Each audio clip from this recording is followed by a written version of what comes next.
Hi, everybody, and welcome back to our Bible study series. Today we are talking about 1 Kings chapter 10 in 5 minutes. There's the free 5-minute study PDF at tobelikechrist.com if you want to go out and download it for yourself. Okay, when did these events happen? We're still talking about King Solomon, but we're not going to be talking about him for too much longer. We're going to move on through some time in the upcoming chapters. 1 Kings 10 records events that occurred during pretty much the middle of his reign. He reigned for 40 years from approximately 1015 to 975 BC. Solomon is a good guy to remember because he's right at about 1000, and so he's kind of a good pin to put on your Bible timeline. 1,000 years, before the millennium turns to, and we go from BC to AD. And that's because he's about 1,000 years before Jesus was born. That leads us down into our key character section. We have Solomon, who is the son of David, third king of Israel and Judah. We have Hiram, talking about him again. He was the king of Tyre. He was Solomon's ally, and he helped him build the temple. He also helped him get very wealthy. And then a very famous, somewhat famous, Bible character that we don't know a whole lot about. She's kind of shrouded in mystery. There's all kind of like myths and legends about her, but I don't know how much of it's actually grounded in historical truth. We don't know very much about her from the Bible, but that is the Queen of Sheba. She visited Solomon, and she brought her entourage with her after hearing of Solomon's great wisdom. Now to our map. We know that Solomon lived in Jerusalem. Now what about this Queen of Sheba? Well, the kingdom of Sheba has not been located with any certainty. I think that has led to some of the myths and legends and traditions about the queen. Some believe that it was in the Arabian Peninsula, like near modern Yemen, and then others hypothesize that it was in Africa. We're also going to talk about this land called Ophir again, which we mentioned, I believe it was in the last chapter, chapter 9. This was likely the name of a region rather than a city, but again, its location is also unknown. Some people think it was in Arabia, some India, some Africa, some even suggest it was as far away as the Philippines. And then finally, Solomon had a fleet of ships from Tarshish. Tarshish is in modern-day Spain, and so it's not on our map. So we're spreading out all over the world. It shows you the vastness of Solomon's kingdom and his influence. Let's start off the outline talking about the Queen of Sheba, verses 1 through 13. So if you've ever heard about her, this is what the Bible tells us about her. The Queen of Sheba visits Solomon. When the Queen of Sheba heard about Solomon's famed wisdom, she brought him all of her hard questions. She traveled to Jerusalem with a large company with camels, spices, gold, and gems. And Solomon answered all of her questions. There wasn't a single one that he wasn't able to answer. The queen ended up concluding that Solomon was wiser and that he was even more prosperous than the rumors reported. She blessed the Lord, who put Solomon on the throne. She gave Solomon a gift, quite a significant gift, 120 talents of gold, gems, and more spices that had never been seen in Israel. Solomon gave the queen anything that she wanted during her stay, and then afterwards she returned home.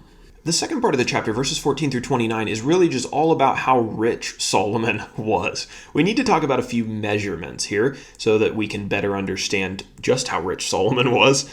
First of all, we have the talent, which we've talked about quite extensively. It's about 75 pounds or 34 kilograms. And then a shekel, it's about 11 grams. And then a mina, which I don't know if we've mentioned that or not in the past, is about 1.25 pounds or 0.6 kilograms. So with all that in mind, let's go through all of Solomon's wealth.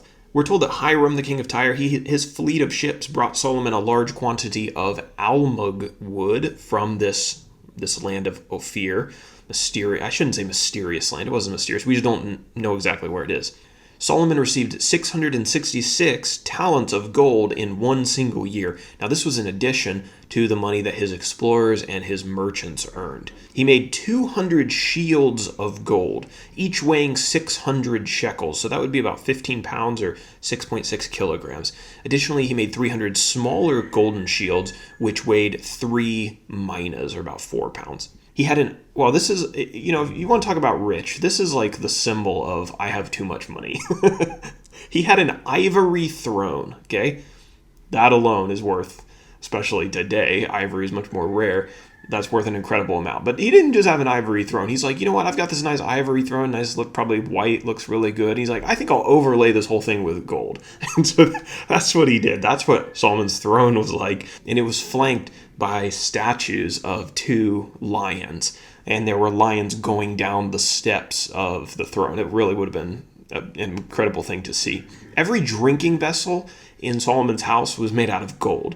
The text tells us that silver was not considered anything in the days of Solomon. Every 3 years, Solomon's fleet of ships from Tarshish would bring back gold, ivory, apes, and peacocks. And if I could be wrong about this, but I think this is the only mention of apes or monkeys in the Bible. Just fun fact.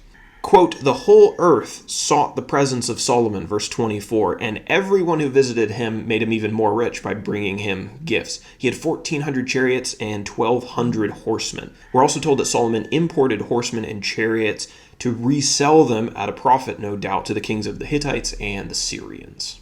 And so that is 1 Kings chapter 10. Solomon's getting richer, more influential. We'll see how that this story carries on in the upcoming chapters when we get towards the latter end of Solomon's life. Let's talk about our application, though. It's easy to be awed and allured when you're talking about wealth like Solomon had. But I think we need to keep this in mind, and we'll find this out as we continue to study. Solomon was no longer awed and allured by his own wealth by the end of his life. Solomon wrote about his experiences in the book of Ecclesiastes, which is later on in the Old Testament. In Ecclesiastes chapter 5, verse 10, he said, "He who loves money will not be satisfied with money, nor he who loves wealth with his income. This also is vanity." So Solomon had all of the money in the world, basically, and yet he concluded that the pursuit of money in the end was vanity.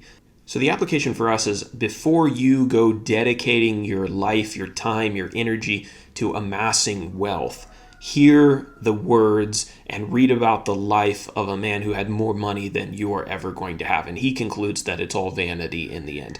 Serving in God's kingdom, having a life motivated by eternal purposes, is way better and way more fulfilling than the vain pursuit of amassing wealth just to lose it all when you die. And I think Solomon says something like that in the book of Ecclesiastes. You get all this wealth and then you die, and who knows where it goes after that.